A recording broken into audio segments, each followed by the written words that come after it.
The French countryside in late summer of 1944 became the stage for a logistics miracle that would reshape military thinking about supply chains forever.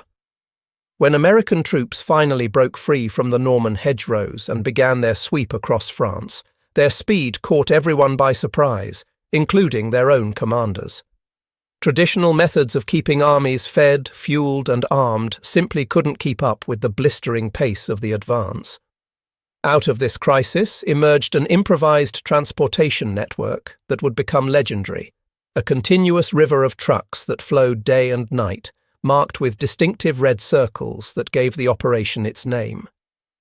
For the German soldiers retreating eastward during those months, watching the endless procession of American supply vehicles grinding along French roads represented something deeply unsettling. This wasn't just military capability, it was industrial power on a scale that defied their strategic calculations. The Reich's military planners had built their doctrines around the assumption that advancing armies would inevitably outrun their supply chains, creating opportunities for counterattack during vulnerable resupply periods. What they witnessed instead was American forces advancing without pause, their logistics keeping pace with their tactical movements in ways that seemed to violate fundamental military principles.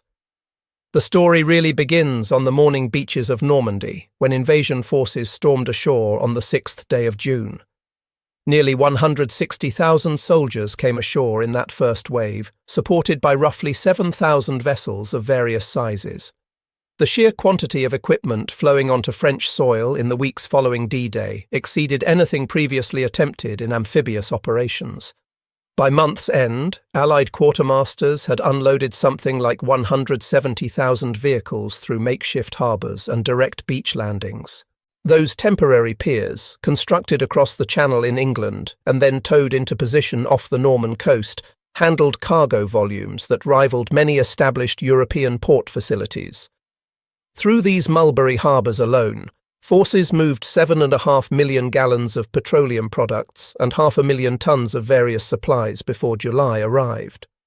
Breaking out from the dense bocage terrain of Normandy proved far harder than invasion planners had anticipated.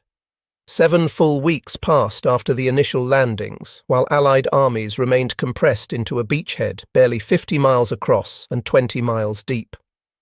German defenders made excellent use of the natural defensive advantages provided by Norman hedgerows, ancient earthen walls topped with thick vegetation that divided the countryside into countless small compartments. Fighting through this terrain threatened to bog down into the kind of static, grinding warfare that had characterized the Western Front a generation earlier. Everything changed when Operation Cobra launched on the 25th of July. Following a massive aerial bombardment west of St. Lo that carpeted German positions with high explosives, American infantry and armour punched through shattered defensive lines and poured into open country beyond. The subsequent advance happened at speeds that surprised even the most optimistic Allied staff officers. Patton's Third Army activated on the 1st of August and immediately began the kind of aggressive pursuit that would define the liberation of France. Within weeks, his formations were covering 50 to 75 miles in a week as routine, with some units logging 80 miles in particularly successful 7-day periods. By mid-August, elements of Third Army had pushed all the way to the Seine River, more than 150 miles from where they had started in Normandy. This spectacular tactical success created a logistics nightmare of unprecedented proportions. The Allied air campaign that had isolated Normandy from German reinforcements before the invasion had also demolished much of the French rail network. Railway infrastructure across northern France lay in ruins, completely incapable of moving the tonnage required to sustain rapidly advancing mechanized formations. Military planners estimated each division in active combat consumed between 7 and 750 tons of supplies every 24 hours. With 28 Allied divisions pushing across France by late August, total daily requirements exceeded 20,000 tons. Patton's armoured divisions alone were burning through 400,000 gallons of gasoline daily during offensive operations. The fundamental problem was simple mathematics involving distance and time. Every truck hauling supplies forward from the Norman beaches had to make a complete round trip back for another load. As advancing forces pushed farther east, those round trips grew exponentially longer. A vehicle delivering cargo 200 miles from Normandy needed over 50 hours to complete the cycle and return for another load.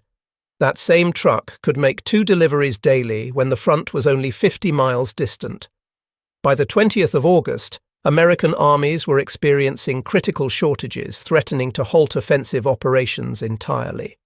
Forward units were literally running dry on fuel, with retreating German forces still visible on the horizon. The rapid advance that had characterized August operations was about to grind to a halt, not because of enemy resistance, but because supply trucks simply couldn't keep up with the troops they were supporting. Transportation Corps officers gathered for a frantic 36-hour planning session beginning on the 23rd of August to develop a solution. What emerged was radical in its simplicity. Dedicated express routes using parallel one-way highways, reserved exclusively for military supply traffic, operating continuously around the clock. They borrowed the name from late 19th century American railroad practice. Starting around 1892, the Santa Fe Railroad had marked priority freight cars carrying perishable goods with red balls, giving those trains absolute right-of-way over all other traffic. The term became standard American railroad terminology for express shipping. During invasion preparations in England, a logistics system had already used the designation to rush supplies to southern ports, so Transportation Corps officers simply adapted the name for their French operation. Colonel Laurent Albert Ayers took command of organizing the enterprise. His subordinates knew him as Little Patton because of his aggressive, no-nonsense leadership approach. He faced the challenge of assembling sufficient vehicles and personnel to sustain operations on a scale never before attempted. The requirement sheet called for roughly 6,000 trucks, 12,000 drivers working in 2-man teams, mechanics to maintain the fleet under field conditions, traffic control personnel, and route systems capable of handling continuous heavy traffic without creating gridlock. Securing the trucks proved relatively straightforward. General Motors had manufactured 562,000 CCKW trucks between 1941 and 1945, making the 2.5-ton GMC the second most common American military vehicle after the ubiquitous Jeep. Soldiers called them Jimmy or Deuce and a Half. These workhorses featured 6-wheel drive, GMC inline 6-cylinder engines producing 91 horsepower, and Warner 5-speed transmissions with overdrive capability. They could haul 2.5 tons cross-country or 5 tons on improved roads. The CCKW's standardization represented a fundamental advantage that American industrial methods provided over German manufacturing. Every single truck was identical, built to exactly the same specifications using interchangeable parts.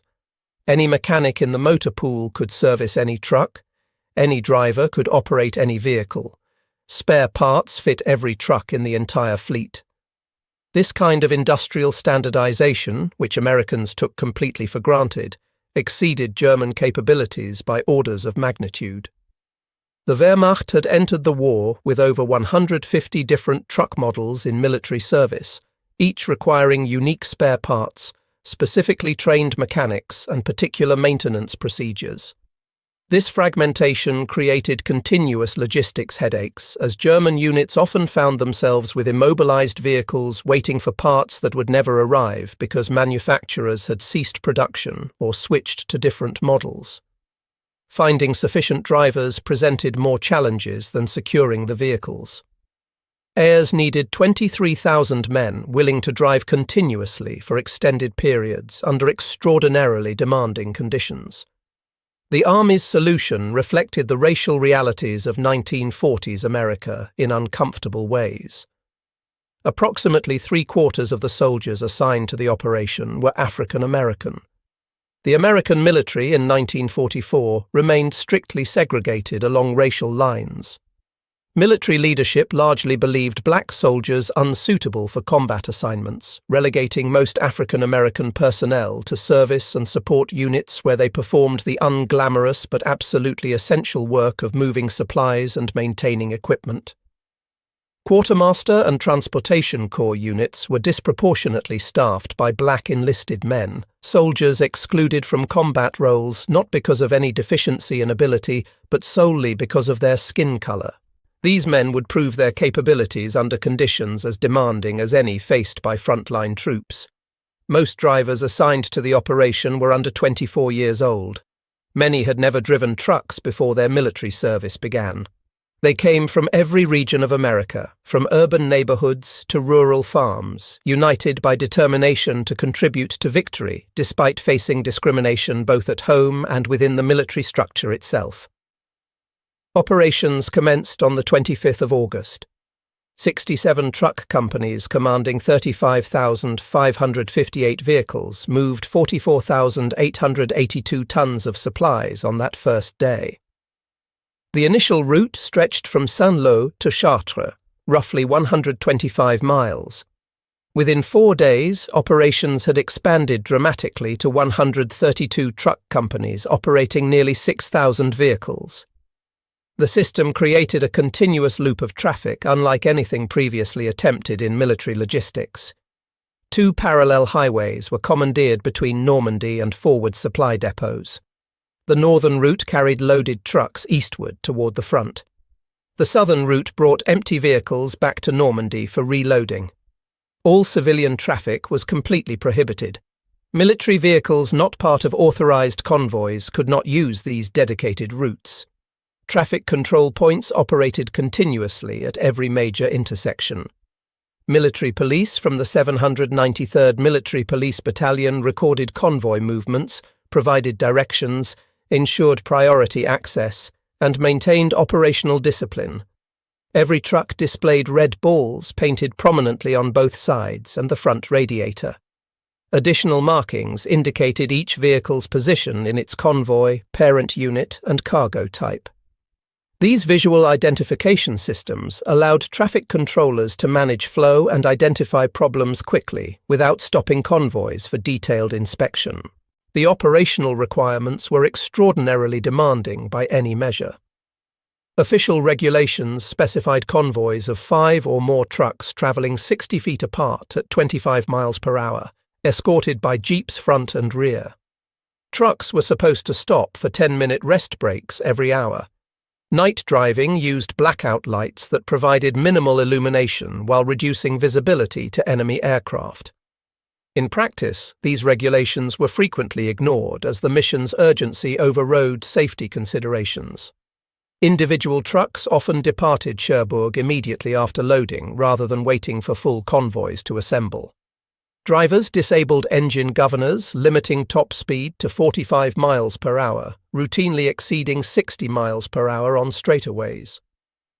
Rest breaks got skipped when drivers felt capable of continuing without pause. The round trip from Cherbourg to Chartres and back covered approximately 250 miles and officially required 54 hours to complete. Drivers worked in 2-man teams, alternating between driving and sleeping in the truck cab. In theory, each driver received adequate rest. In reality, road conditions, mechanical breakdowns, and operational pressures meant drivers often went days with minimal sleep. Private James Rucard, a 19-year-old driver from Maple Heights, Ohio, later described the experience in interviews preserved by the Veterans History Project. There were dead bodies and dead horses littering the highways after bombing raids dropped their loads.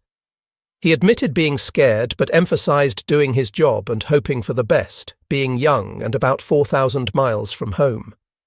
Anybody would be scared under those circumstances. The physical demands proved relentless. Roads damaged by combat and weather created brutal driving conditions. Hitting potholes at high speed threw drivers against cab ceilings. Tire failures occurred constantly, requiring roadside changes under pressure to catch up with convoys. Mud became the most persistent operational challenge. turning unpaved sections into quagmires that bogged vehicles and slowed entire convoys. Washington Rector of the 3916th Quartermaster Truck Company later recalled the discrimination that persisted even during this critical operation. "You accepted discrimination," he remembered. "They were warned not to fraternize with white soldiers for fear problems would arise." One veteran described an incident where an African-American unit attempted to pass a white convoy, and white drivers whiplashed their trucks into the center of the roadway to prevent black drivers from passing, creating a dangerous game of chicken on roads where speed was essential. Yet despite discrimination, exhaustion, and danger, drivers maintained operations that kept Allied armies advancing. On the 29th of August, the system reached peak capacity. 5,938 vehicles delivered 12,342 tons of supplies in a single day. This represented more tonnage than Germany's entire logistics system in France could move through all methods combined, including truck, rail, and horse-drawn transport, on their best day. The scale of this achievement becomes clearer through direct comparison. At any given moment during operations, approximately 900 trucks were actively on the road. 2,000 trucks moved loaded toward the front. Another 2,000 returned empty to Normandy. The remainder underwent loading, unloading, refueling, or maintenance procedures. The system processed over 6,000 vehicle movements daily while maintaining continuous operations without significant interruption. Sustaining the operation itself required massive resource allocation. 6,000 trucks consumed approximately 2 million gallons of gasoline monthly just to operate, separate from the fuel they were actually transporting to combat units. Tire wear from continuous operations at high speeds on damaged roads exhausted roughly 50,000 tires during the 83 days of operations. Maintenance requirements meant approximately 10% of the fleet sat disabled for repairs at any given moment. The logistical infrastructure supporting this logistics operation involved establishing refueling points, maintenance depots, and traffic control stations along the entire route network. German military observers who studied American logistics operations struggled to comprehend what they were witnessing. Traditional German defensive doctrine assumed attacking forces would eventually outrun their supply lines, creating vulnerable pauses during resupply that defenders could exploit through counterattacks. American logistics eliminated these opportunities entirely. German forces found themselves facing armies that advanced without the expected logistics pauses, sustaining offensive operations at tempos German doctrine considered impossible. German military logistics in 1944 relied heavily on horse-drawn transport in ways that highlighted the industrial disparity between the combatants. Germany had entered the war with approximately 2,750,000 horses, and Wehrmacht dependence on animal transport actually increased as the conflict progressed. Motor vehicle losses exceeded industrial replacement capacity, forcing German divisions to rely more heavily on horse-drawn wagons, even as Allied forces became increasingly motorized. A typical German infantry division operating in France during the summer of 1944 included approximately 50 motorized vehicles and 1,500 horse-drawn wagons pulled by 4,000 to 6,000 horses. These animals required 12 pounds of oats and 15 pounds of hay daily, plus constant access to water. During offensive operations, horses could move approximately 15 to 20 miles per day before requiring rest. The logistics of feeding horses consumed enormous resources that could otherwise support combat operations. German supply columns consisting of 40 horse-drawn wagons and a dozen trucks of various makes could move approximately 40 tons of supplies 20 kilometers forward on good roads. This required feeding 160 horses and maintaining trucks with no common spare parts because Germany's fragmented industrial base produced dozens of different models. By comparison, a single convoy of 50 trucks operating on the express routes could move 125 tons of supplies 200 kilometers in the same time period that German forces needed to move 40 tons 20 kilometers. This 10-to-1 advantage in logistics capacity gave American forces operational capabilities German commanders simply could not match. German attempts to interdict operations achieved minimal success. Luftwaffe attacks, once feared as the primary threat to convoy operations, proved ineffective as German air power collapsed under sustained Allied fighter superiority.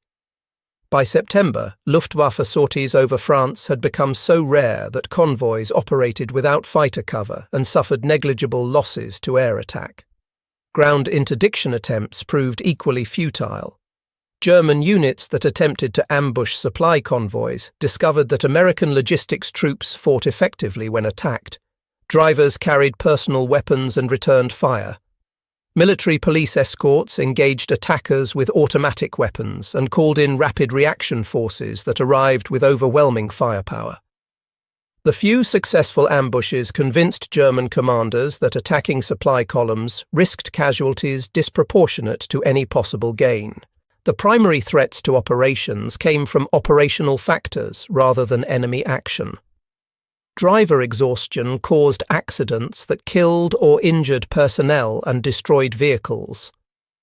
Veterans described seeing exhausted drivers fall asleep at the wheel and crash into ditches or other vehicles.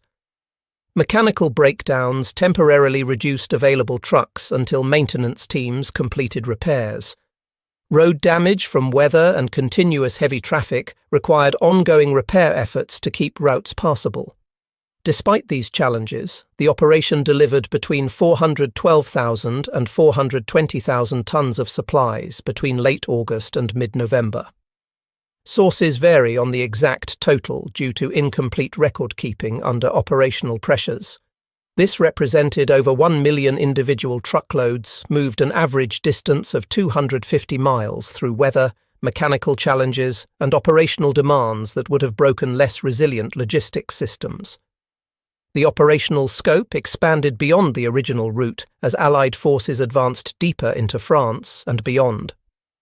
By September, multiple express routes operated across liberated territory, each with distinctive markings but following the same operational principles established by the original network. The White Ball Express operated from Le Havre and Rouen to Paris starting in early October. The Little Red Ball carried priority supplies from Normandy to Paris. The Green Diamond Express moved supplies from Normandy to railheads 100 miles inland. The Red Lion Express supplied British 21st Army Group operating in Belgium. The ABC Express route connected Antwerp to depots 90 miles inland after that crucial port opened in November. These interconnected routes created a transportation network operating independently of rail infrastructure, providing flexibility that traditional logistics could not match. When German counterattacks disrupted rail lines, truck convoys rerouted within hours. When ports became congested, supplies shifted to alternate routes seamlessly. The American logistics system demonstrated resilience through redundancy and adaptive flexibility. Official operations ended on the 16th of November. By that date, French rail lines had been sufficiently repaired to resume moving significant supply tonnage. More significantly, the port of Antwerp in Belgium had been captured intact on the 4th of September and fully opened to shipping by late November after Allied forces cleared German troops from the Scheldt estuary. Antwerp's deep-water port facilities could handle far more tonnage than temporary harbour facilities or the express routes. By mid-November, only 37 truck companies remained on express routes compared to 132 at peak operations in early September. The cost of this achievement was measured in exhausted personnel and worn-out equipment. Maintenance records indicate trucks required major repairs approximately every 30 days of continuous operations. The extreme operational tempo wore out mechanical components far faster than normal usage patterns. Personnel casualties from accidents, exhaustion, and the few enemy encounters totaled several hundred, though exact figures remain unclear due to incomplete record-keeping under operational pressures. Yet this cost proved minimal compared to the strategic value delivered. The express routes enabled Allied forces to maintain pressure on retreating German armies at the moment when sustained pursuit might have ended the war months earlier. Although fuel shortages eventually forced operational pauses in September, The sustained offensive from August through early October inflicted irreplaceable losses on German forces and brought Allied armies to Germany's frontier. Military historians continue debating whether different logistics priorities might have enabled Allied forces to breach Germany's western frontier defences in autumn 1944, potentially ending the war before winter. These counterfactual discussions often centre on fuel allocation decisions, with some arguing that concentration of available fuel to selected army groups might have enabled a decisive breakthrough. Regardless of these debates, the fact remains that no previous army in military history had sustained such operational tempo at such distances from secure supply bases using only road transport. The racial composition of the units reflected America's segregated military while simultaneously undermining the racist assumptions that created segregation. African American soldiers served their nation despite facing discrimination at home and within the military structure. Their performance demonstrated capabilities that racial prejudice claimed they lacked. 3/4 of the drivers were black soldiers assigned to non-combat service units not because of ability, but because military leadership in 1944 maintained racial restrictions on combat roles. These men proved their courage, competence, and dedication under conditions as demanding as any faced by combat troops. They drove through enemy territory, operated under fire when German units attempted interdiction, and maintained operational discipline despite exhaustion that would have broken less determined individuals.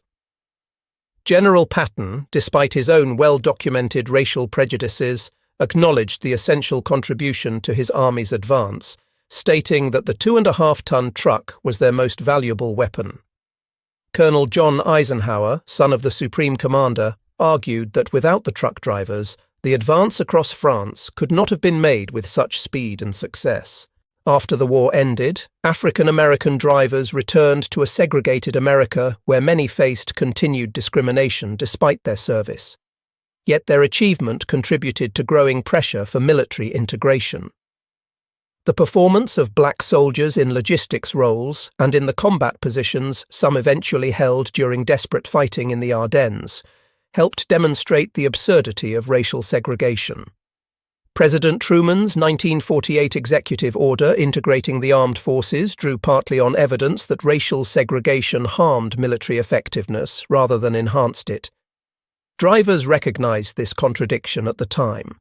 They were serving a nation that denied them full citizenship rights, delivering supplies to armies fighting for freedom abroad while facing discrimination at home. The Double V campaign, promoted by black newspapers during the war, calling for victory against fascism abroad and racism at home, resonated deeply with soldiers who embodied this dual struggle. In September 1985, 41 years after operations began, surviving drivers held a reunion in Alexandria, Virginia. Over 500 former drivers attended, bringing families to share memories of their service. Former Corporal Charles Johnson, who had served with the 783rd Military Police Battalion directing traffic, spoke at the reunion about the significance of their contribution. The drivers had moved over 400,000 tons of supplies in 83 days, keeping armies advancing when conventional logistics wisdom said supply chains must fail. The operational lessons influenced American military logistics for decades afterward. Similar dedicated supply routes appeared during the Korean conflict, though on smaller scale. Vietnam logistics adapted principles to Southeast Asian conditions. Desert Storm planners in 1991 studied the operations when developing supply systems for the liberation of Kuwait.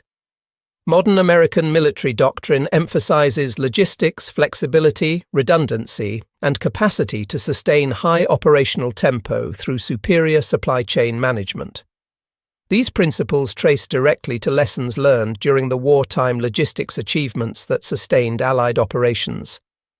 General Eisenhower included the 2.5-ton truck on his list of most vital weapons that won the war in Europe, alongside the Dakota transport aircraft, the Jeep, the bazooka, and the bulldozer. This assessment from the Supreme Allied Commander, who had access to every weapons system in the Allied arsenal, underscores the strategic importance of logistics in modern warfare. The statistics remain impressive by any standard.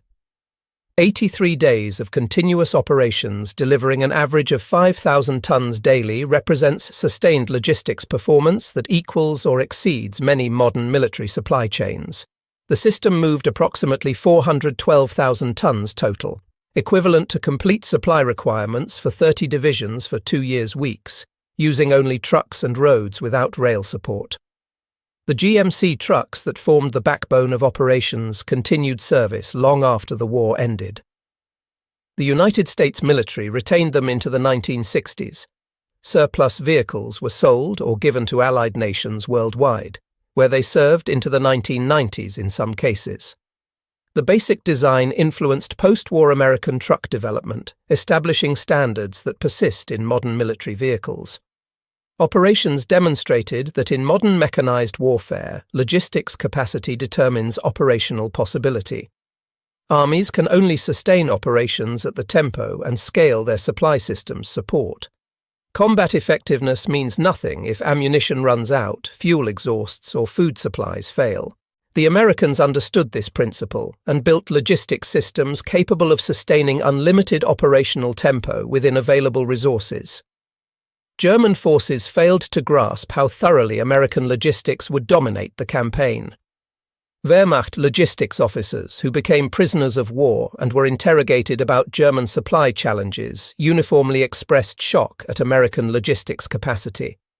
They had studied American industrial production statistics, knew American capacity exceeded German output significantly, but assumed distances involved in transporting supplies across the Atlantic and then inland through France would create exploitable vulnerabilities.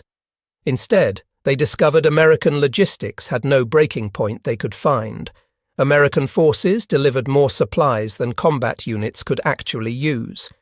Ammunition expenditure exceeded anything German forces had witnessed in previous campaigns. Artillery batteries fired preparatory barrages consuming tonnages that would have exhausted German stocks in hours. Tank units advanced without the fuel pauses German doctrine assumed were inevitable. Infantry attacks featured supporting fires that German forces could not match because they lacked sufficient ammunition stockpiles. This American capacity for sustained operations without logistics pauses fundamentally changed defensive planning calculations for German forces. Every element of German defensive doctrine assumed attacking forces would eventually pause to resupply, creating counterattack opportunities during vulnerable periods. American logistics eliminated these opportunities entirely. The continuous flow of supplies ensured ammunition and fuel reached forward units faster than combat operations could deplete stockpiles. December 1944 witnessed Germany's final attempt to exploit what the Führer believed was American logistics vulnerability. The Ardennes counteroffensive aimed to reach Antwerp, splitting Allied armies and capturing the port that sustained American operations. German planning calculated that deep penetration into Allied rear areas would sever supply lines and create crises forcing negotiations. The plan failed partly because of determined American defensive stands at Bastogne, St. Vith, and Elsenborn Ridge, but ultimately because German logistics could not sustain the offensive itself. German panzer divisions began operations with fuel sufficient for only 150 kilometers of advance. Planning assumed captured American fuel dumps would supply advancing German units.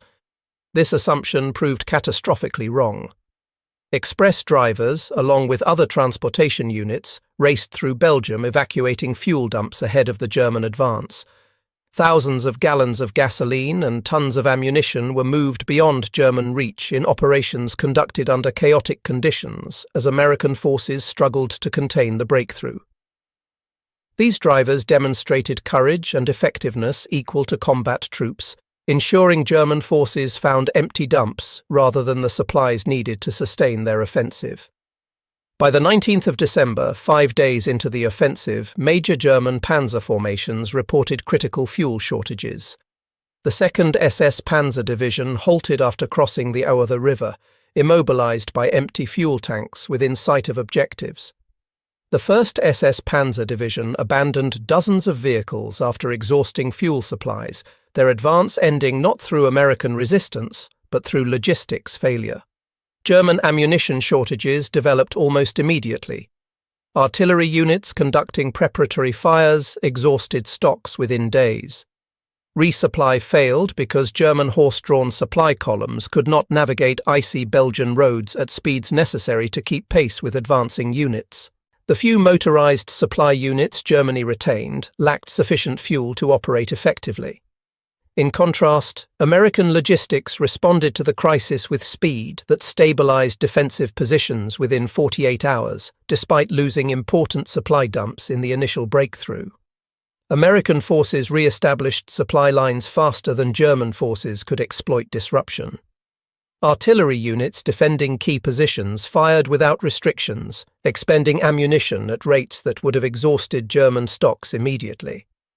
The Ardennes battle proved to be the final demonstration of the logistics differential that had shaped the Western Front since Normandy. American forces could sustain unlimited material expenditure within available resources. German forces operated on starvation logistics, making sustained operations impossible. Once American logistics began flowing to defensive positions, the outcome was never truly in doubt. The express routes represented one element of American military logistics that collectively delivered over 7 million tons of supplies to European theatre forces between June 1944 and May 1945. This tonnage sustained 85 American divisions, plus supporting corps and army troops, enabled unlimited ammunition expenditure that broke German defensive lines, maintained fuel supplies for mechanized advances that outran German retreat capabilities, and provided logistical security, allowing American commanders to fight without worrying that supply failures would compromise operations. The Wehrmacht never recovered from losses sustained during the pursuit across France. Divisions shattered in Normandy and destroyed during the retreat to Germany were never adequately rebuilt. Equipment losses exceeded industrial replacement capacity. Manpower casualties could not be replaced with soldiers of equivalent quality or training. Most significantly, logistics deficiencies that had hampered German operations throughout the war became insurmountable as Allied air superiority destroyed rail networks and fuel shortages immobilized remaining motor transport. Germany's horse-drawn logistics system, obsolete when the war began, proved completely inadequate for modern mechanized warfare. The approximately 3 million horses Germany employed during the conflict represented a logistics nightmare, consuming resources, limiting operational tempo, and creating vulnerabilities that American mechanization ruthlessly exploited. Every ton of fodder transported to feed horses was a ton unavailable for ammunition or fuel. Every unit delayed waiting for horses to rest was a unit unable to respond to fast-moving mechanized attacks. The contrast between American trucks and German horses epitomized the fundamental industrial disparity that decided the war's outcome. American factories produced standardized vehicles in quantities that seemed impossible to German observers. German industry struggled to maintain production of diverse vehicle models using increasingly scarce resources and forced labor that could not match free workers' productivity. When the war ended in May 1945, American forces in Europe operated the most sophisticated logistics system ever developed. This system had sustained the largest amphibious invasion in history, supported the fastest sustained advance in modern military operations, overcome setbacks during the winter offensive, and delivered Allied armies to the Elbe River on schedule. The express routes had been one component of this larger system, but their symbolic importance exceeded their operational tonnage. Those trucks rolling through France in autumn 1944, marked with distinctive red circles and driven by exhausted soldiers pushing through one more run, represented everything that made Allied victory inevitable. They demonstrated American industrial capacity operating at peak efficiency. They proved logistics could win wars as surely as battlefield victories. They showed that determination and organization could overcome any obstacle. The operation was the visible symbol of American logistics dominance, rolling through France in endless columns that could be counted but not stopped. Those young drivers, many of them African-American soldiers facing discrimination while serving their nation, proved more valuable to victory than anyone had anticipated. They kept armies moving when logistics should have forced operational pauses. They delivered ammunition, enabling unlimited fire support. They hauled fuel, sustaining mechanized advances. They moved supplies, feeding soldiers, and maintaining equipment. In doing so, they won the war as surely as infantry who stormed the beaches, tankers who achieved breakthrough at St. Lo, or airborne soldiers who held crucial defensive positions. The express routes demonstrated that in modern warfare, supply personnel win battles as much as combat commanders. The logistics sustaining operations determined what was operationally possible. American truck drivers delivering thousands of tons daily through French countryside proved more decisive than elite German formations lacking fuel to reach objectives. This was the lesson that logistics operations demonstrated conclusively. This was the reality that shattered assumptions about American industrial capabilities. This was the truth that German leadership failed to grasp when they challenged the world's greatest industrial power. American trucks rolling through France carried not just supplies, but proof of a fundamental principle about modern warfare. Industrial capacity wins modern conflicts, and America possessed industrial capacity on a scale Germany could never match. The express routes operated for 83 days. In that period, they delivered approximately 412,000 tons, wore out 50,000 tires, and exhausted thousands of young drivers who pushed themselves beyond reasonable limits because soldiers at the front needed what they carried. Those 83 days changed military logistics forever and helped end the European war by ensuring Allied armies never slowed for want of supplies. The American military had never imagined before the war that it would need to create such a system. But when necessity demanded innovation, American ingenuity, industrial capacity, and the dedication of thousands of soldiers created a logistics operation that became the stuff of legend.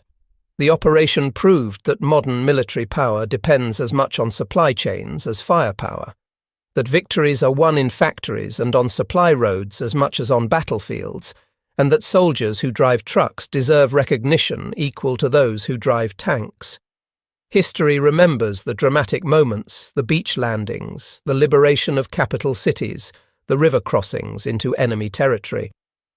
But behind every advance stood the unglamorous but essential work of logistics personnel. Operating for less than 3 months in late summer and autumn of 1944, the express routes demonstrated that American industrial might extended far beyond weapons production to include the organizational capacity to deliver those weapons where and when they were needed most. That was America's true secret weapon in the conflict. Not just the ability to produce more than any adversary could match, but the capacity to deliver that production to the point of need faster than enemies could respond. The continuous flow of red-marked trucks rolling through France day and night symbolized this advantage perfectly, delivering victory one truckload at a time, maintaining the momentum that would carry Allied forces all the way to final victory in the heart of Germany itself.